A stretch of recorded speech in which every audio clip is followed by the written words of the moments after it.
If Jasmine gets visa approval today, I mean, she could be in Michigan, like, next week or something. Whoa. Not so fast, Gino. In order for Jasmine to join you in the States, she's first got to answer some tough questions. And yeah, they're going to be tough. US Immigration also watch this show. Baby, there you are.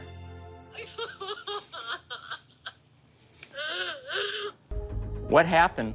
I'm guessing the interview didn't go too well. But before we jump into Jasmine's latest hysterics, let's begin at the start. So we left the pair after an emotional farewell, where Gino left Panama freshly re-engaged to Jasmine. He left with love in his eyes and hope in his heart. But as we all know, it's never easy for these two. And we rejoin them in this episode months later.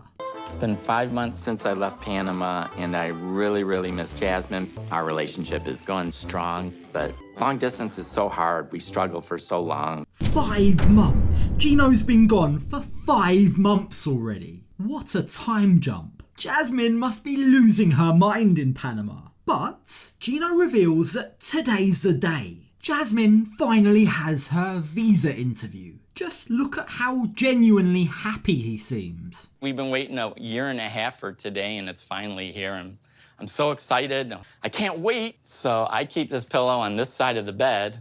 Is he really this excited for Jasmine? Or is he only excited because he's had 5 months away from her? 5 months where he can finally have some peace. It's a rare thing to see a smile on Gino's face, especially around Jasmine. He's never this excited around her. Their constant fighting seems to just sap his energy and his sex drive. So if she really is on her way, well, say goodbye to this version of Gino. If Jasmine gets visa approval today, I mean, she could be in Michigan, like, next week or something.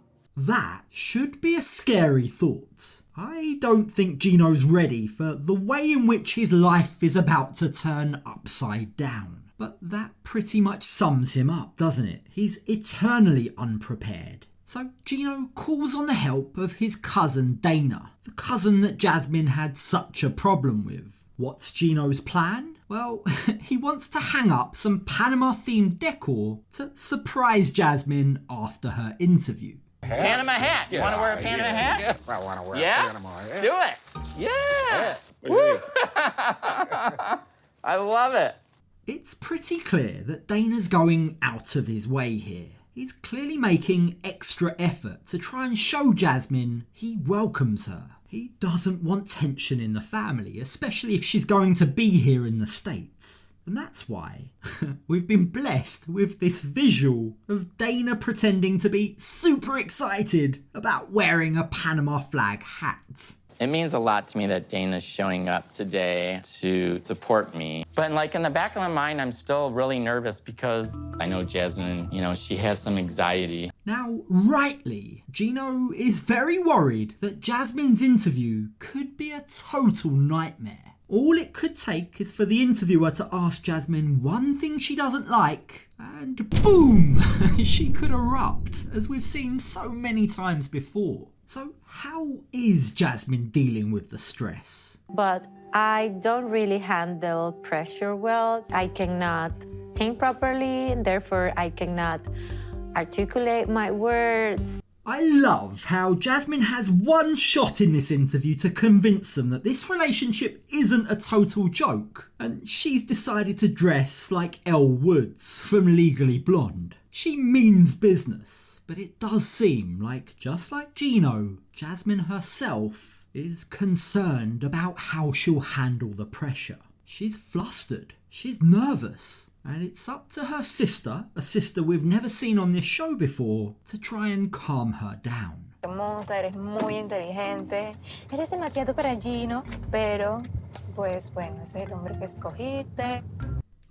Nothing quite like being told you're beautiful and too good for your fiance to calm down your nerves. Clearly, Jasmine's sister doesn't approve of Gino, but putting that aside, we're finally seeing the emotional impact that Jasmine's move is going to have on her entire family. Ya quiero llorar. Niña. Porque, niña, o sea, nosotras siempre hemos estado juntas. Y te vas a ir y eso me duele mucho. The Jasmine around her family must be totally different to the Jasmine that we're used to seeing. Her sister tells her that she's such a source of happiness and joy for them, and that's why it's going to hurt so much when she leaves. She goes on to explain that it's a no-win situation for her, because she wants to support Jasmine's love for Gino, but by doing so, she's set to lose her sister to another country. And as the girls pull up to the embassy, Jasmine makes her way inside for the interview. I have never wanted something so badly in my life. It's very scary that the future of my relationship completely depends on what's gonna happen on the next 30 minutes. That is a lot of pressure. Their entire relationship rests on the next 30 minutes, and if she fails, well, then this will have all been for nothing. The 1.5 years of waiting, the years of doing long distance, the screaming, the fighting, all for nothing. Now, Jasmine goes into the embassy, and of course cameras aren't allowed there. So we cut back to Gino and Dana, sat waiting for an update from Jasmine. And that is when the phone rings. Baby, there you are. What happened?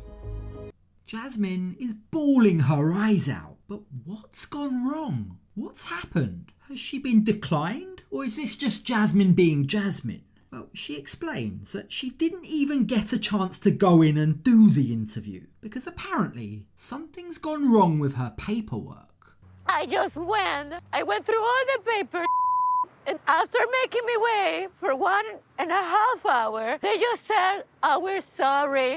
All that Jasmine's been told is that there were some issues processing her application, but they weren't able to clarify what that issue was. I really don't envy whoever had to tell her that news, because I can just imagine Jasmine would not have been happy. She'd have probably exploded, just like she's about to do now. Why did you have the Panamanian flag? What do you mean? I don't want to see the Panamanian flags in the background. And to think, Jasmine's sister was trying to convince us that Jasmine is happiness and light. Yeah, right. She's turned into a kid having a tantrum again. She's screaming and crying at anything in sight. Unfortunately for Gino, that means his well-intentioned Panamanian decorations are firmly within her sights. No good deed goes unpunished for Jasmine, but Gino's unbothered by that. He's too busy racking his brain trying to figure out what's gone wrong with the interview. But they took our paperwork, so it's really weird. But in the back of my mind, I'm trying to think about what is it that we forgot. It's as if Gino is starting to doubt himself. Could he have missed some crucial paperwork when he was putting together the K1 application? I'm not gonna lie, in the past I've had some thoughts that maybe Gino might deliberately sabotage the application form to make sure Jasmine doesn't move to the States. But I doubt he's gone to that length. I don't think he's got the acting skills required to be that sneaky. You'd be able to instantly tell from his body language. So with that in mind, it might be Jasmine that's the problem. They have every bit of information about me you can think of. Everything. I prefer a no as an answer rather than no answer. Yeah, they do. They know everything about her. And that might be where the issue lies. The application process, the interview itself, is no joke. They look at every aspect of an applicant's background. They literally sit there and judge whether or not this is a genuine relationship. And in this case, they've got a whole season's worth of footage to go through. Being on the show, you've got to imagine, might count against her. So that, in addition to probably a number of other factors, is what's likely slowing down this visa application. But instead of realising that, instead of appreciating that they're just doing their jobs at the embassy, Jasmine has chosen to take it as a personal attack. But in my mind, I am like, just give up. For whatever reason they consider our love is not good enough. Oh, come on, let's just be honest. Cut the melodramatics. If you can't see why an immigration officer wouldn't give this a second, third or fourth glance, then maybe you really do have something to hide.